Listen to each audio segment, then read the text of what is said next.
We continue now at the top of Daf Nunam Beis Meseches Avodah Zara. This is Avodah Zarah Daf 50b. On the previous summer of Yosef bar Abba said that Rabbi bar Yirmiyah traveled to our locale, and he came and he brought a brisa with him, and the brisa said that an Ovid Kochavim, if an idolater brings stones from the Markulis, which was an Avodah Zara, and he uses those stones to pave the roads, so then mutaro, so then those roads are permitted. But Yisrael shehevi avonim min hamarkulis. But if a Jew brings the stones of the Markulis, v'chipa bohen derachim v'sartiyos, and uses them to pave the roads and the streets, asuro, so then they will be forbidden. And Rashi explains mutaros, why would they be permitted by an Ovid Kochavim? Divatzalinu Ovid Kochavim, because as we've seen earlier, the Ovid Kochavim, the idolater, is essentially nullifying it from being associated with Avodah Zara by instead using it for the roads. And Rav Yosef bar Abba continues and says, "V'les nagar v'lo bar nagar di'ifrakine." There's no carpenter, there's no son of a carpenter that can explain this brisa. Rashi says the expression nagar ben nagar, chacham ben chacham. It means to say there's no wise person, there's no son of a wise person. No one is able to explain this brisa. Di'ifrakine sheyuchal atar, so nobody can answer it, nobody can explain it.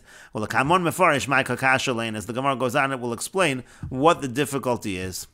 And the Gemara continues, Amar Rav Sheshes says, Ano lo nagar ano, I'm not a carpenter, v'lo bar nagar ano, I'm not the son of a carpenter, ufarikno le, and I'm able to explain it, I can answer it. And the Gemara says, My kushile, what is the difficulty? To Rav Gidol, the difficulty is what Rav Gidol said. Rashi explains, the Rav Gidol de'ein bittul l'tekroves. Rav Gidol said, there is no nullification for an offering of Avodah Zara, and the assumption over here is that these stones of the Markulis are offerings of Avodah Zara. V'hacha katani mutaros, yet over here it says that again, if the Ovid Kochavim brings the stone, it's mutter. Apparently there was bittul, but again, there should be no bittul for tekroves Avodah Zara, for offerings to Avodah Zara. That was the difficulty. But the answer to the difficulty is Ba'ina ke'ein penim v'leka. In order to be considered an offering of Avodah Zara, it has to be offered in the same manner that we would make an offering in the Beis HaMikdash. For example, the way we bring an animal, but throwing of stones, that's not something that's done in the Beis HaMikdash, and therefore this is not considered to be an offering of Avodah Zara, and that's why bittul is possible. And the idea over here is that these stones are not considered to be offerings of Avodah Zara, but they're considered to be actual Avodah Zara, and by actual Avodah Zara there is a concept of bittul. And the Gemara continues, Amar Rav Yosef bar Abba, Rav Yosef bar Abba says, Ikla Rabba bar Yirmiyah li'asrin, again Rabba bar Yirmiyah, he traveled to our locale, V'yosef v'aisi masnisa biyadi, and he came and he brought the following brisa with him. Masliyan umizahamin b'shviyas, and Rashi explains, Masliyan means notlin tolaz shabe'ilan, we can remove the worms, essentially deworming a tree, that you're allowed to do in the Shemitah year. Mizahamin means kishayesh maka be'ilan, let's say there's some kind of plague in the tree, v'noshra katzas klipaso, and some of the bark of the tree comes off, madbikin sham zevel, they would put some manure over there, v'koshin shalo yamas, they would tie it there so it should not die. V'lo dami hai la'ein mizavlin de moed katan. Rashi notes, this is not similar to when we use the expression of ein mizavlin in moed katan. To hasam zvul karka, v'havi avoda shebesada v'shebekerem. There we're talking about fertilizing the earth, fertilizing the land, and that's already considered to be work in the field and in the vineyard. And so in any case, what the Bryce is saying over here is, Masliyan u'mizahamin, you're allowed to take away these worms, you're allowed to put on this kind of manure by the tree that loses some of its bark. B'shvias, you're allowed to do that in the Shemitah year. Ve'ein masliyan u'mizahamin b'moed, but on Chol HaMoed, you're not allowed to do that. And kan v'kan, when it comes to both the Shemitah year and Chol HaMoed, ein megazmin. And Rashi explains, kan v'kan shvias u'moed. When it comes to the Shemitah year and Chol HaMoed, ein megazmin means koteya es hanof, kedei sheyotzei nofos harbe svivos hagizim. They would cut some of the branches, essentially pruning, in order that more branches would sprout. That you are not allowed to do, and you can't do that in the Shemitah year or on Chol HaMoed. And the Brisa continues, V'sochen shemen ligzom bein b'moed bein v'shvias. You are allowed to put on oil in that area of the tree, and that's whether on Chol HaMoed or on Shemitah year, that is going to be permitted. And Rashi explains, Avol sochen shemen legizim. It means to say as follows, Kedei shelo yomos ha'ilon im nigzam kodem lachein. Let's say again, you have an area where the tree was cut, and you need to put some oil over there so it shouldn't die. And Rashi explains, Malacha she'avodas karka asar achmona. Work that is working the earth, working the land, that the Torah says is prohibited. V'hani lav maleches karka nino, but that's not what's happening over here. It's not a maleches karka. The ukmei ilona bialmu. All that's being done is preserving this tree, making sure this tree doesn't die. Shelo shelo yamos, that it shouldn't die. Ve'en mashbicho lilan, it's not even improving the tree. Ela ma'amido b'chamos shu, it's just maintaining it as is. If it's maintaining it as is, so then it's okay. And the Gemara continues along the same lines as before. V'les nagar v'lo bar nagar. There is no carpenter. There's no son of a carpenter. T'yifrakino, who's able to explain this brisa. Amar Ravina, and Ravina says, Anolo nagar, I'm not a carpenter. V'lo bar nagar, I know I'm not the son of a carpenter.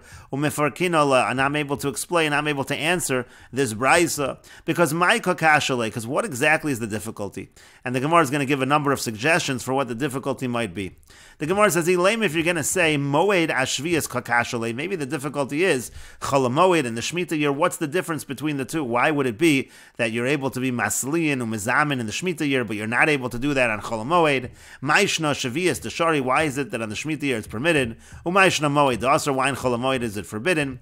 But to that we can give a simple answer. Midami, is it really comparable? Shavias melocha asar achmana. In the Shemitah year, melocha is something that the Torah said you can't do. You can't do work. But tircha, but if you're just going to take some effort, shari, that is permitted. But moed, when it comes to chol moed, afilu tircha nami asr, even to put in that kind of effort is also going to be asr, and that's why we can easily explain the difference between the Shemitah year and chol moed in this regard.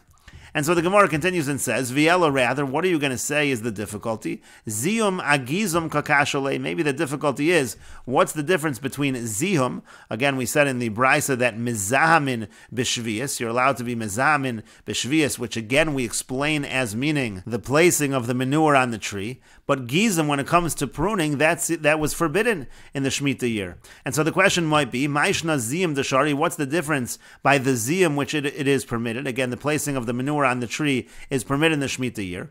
Umaishna gizum d'asr, and why is it that the gizum, the pruning of the tree, is asr? But again, the Gemara says midami is really comparable. Ziyum ukme ilana v'shari, because when it comes to ziyum, all that's doing is maintaining the tree, and that is permitted. But gizum, when it comes to pruning the tree, ivaruye ilana v'asr, that enhances the tree, and that's why it is forbidden. And so the Gemara continues with another possibility. Ve'elo ziyum aziyum kakashale. Maybe the question is ziyum against ziyum. Again, we said that ziyum is permitted. That's the placing the manure by the tree. But we have another source that seems to say that that is forbidden. Tekatani, because again it said masliin umizahamin b'shvius. You're allowed to deworm and you're allowed to place the manure on the tree in the Shemitah year. Or a mini, but we have the following contradiction. And this is from a Mishnah in Shvius, and it's talking about before the Shemitah year. It says, Mezamen esanatios, again, you're allowed to put manure on the saplings, v'korchanosam, and you can bind their branches, v'kotmenosan, and you can cut them, v'yosen lehem bottom, you can make shelter for them, umashkenosam, and you can irrigate them ad Rosh Hashanah, until Rosh Hashanah, meaning until Rosh Hashanah of the Shemitah year. Ad Rosh Hashanah in means until Rosh Hashanah, yes, b'shvius lo, but apparently in the Shemitah year, it is not allowed. So here it seems to be indicating that ziyum is problematic in the Shemitah year.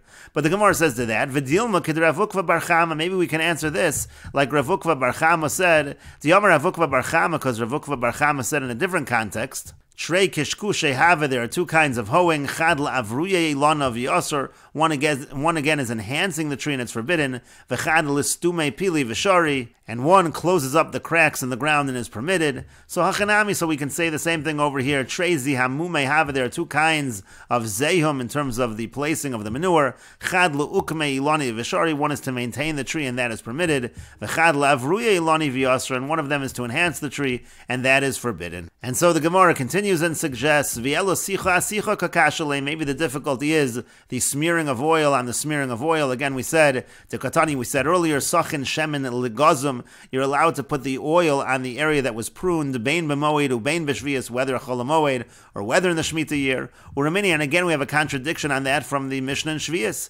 The Mishnah says, Sachin Esapagin, one may smear the oil on the unripe figs, Umenakvin umefatmen osan, and one may pierce them and fill them with oil ad Rosh Hashanah, again until the Rosh Hashanah of the Shemitah year. Ad Rosh Hashanah in b'shvius lo, so it seems like again until Rosh Hashanah, but in the actual Shemitah year you're not allowed to do that, so it's a contradiction in terms of sachin. And the Gemara says again, midami, but can you really compare the two? Hacha ukme ilana v'shari, here again we're talking where you're just maintaining the tree and it is permitted, and hasam over there, pitume pira v'aser, there you're fattening, you're enhancing the fruit, and therefore it is forbidden. And finally, the Gemara says, Amar le Rav Sama breder Rav Ashi l'Rava bar Yirmiyah. Rav Sama, the son of Rav Ashi, said to Rava bar Yirmiyah, Sicha demoed azayum demoed kakashale. The difficulty is Sicha and Moed and Chol Moed, which was permitted, but Zayum and Chol Moed, that was not allowed. That's the difficulty.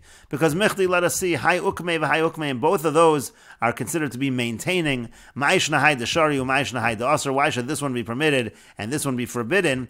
Hainu dekamar le. That's what he said to him. Les Nagar v'lo bar Nagar de'Yifrakina. That there's no carpenter, there's no son of a carpenter that can explain it. And the Gemara continues, Amar Rav Yehuda Amar Rav. Rav Yehuda says that Rav says, Avodas kochavim sha'ovdin osav emakil. If there's an Avodah Zara that is served with a staff, and Rashi explains, Avodas kochavim sha'ovdin osav emakil shemekashkishin lefanev emakil. They hit before it with a staff. So in such a situation, shaver makil befonef, the person would break the staff in front of it.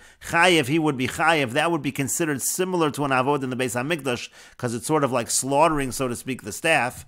But zarak makil befonef. But if he throws the staff in front of the Avodah Zara, potter, so he would be exempt. Amar le Abai l'Rav. Abai said to Rav, Ma'ishna shever. What's the difference by breaking it? The havale ke'ein zvicha, that's similar to slaughtering. Zarak nami havale ke'ein zrika. If you throw it also, isn't that similar to the throwing of the blood in the Beis HaMikdash?